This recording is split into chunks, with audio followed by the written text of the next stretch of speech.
En quoi ce lieu a quelque chose d'unique?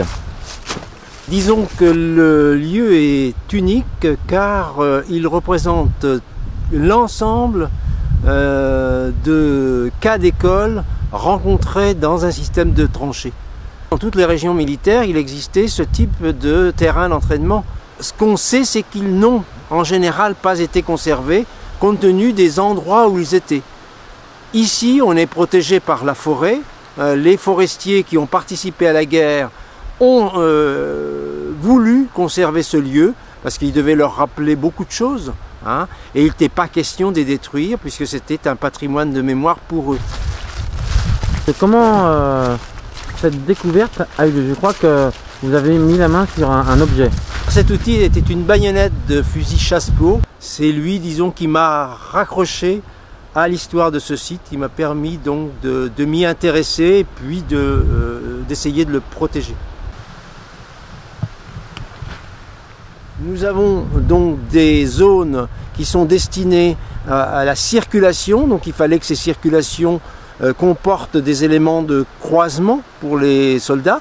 Il fallait que les éléments proches du front en première ligne soient destinés à la première ligne, permettent une sortie des tranchées facile.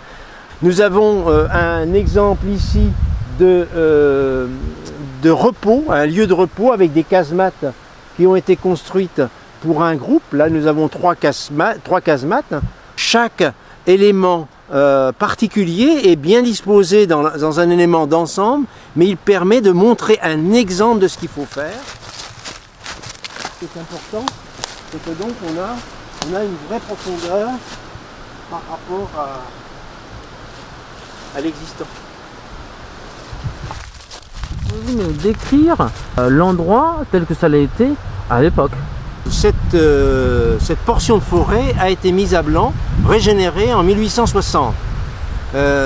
Or, évidemment, les tranchées n'ont été construites qu'à partir de 1915, c'est-à-dire 50 ans après. Donc, tous ces chênes-là ont vu les soldats creuser les tranchées actuelles, mais évidemment avec des diamètres beaucoup plus tenus, hein, puisque ça ne devait pas dépasser 15 à 20 cm, mais c'était un bois qui était idéal pour faire la toiture des casemates.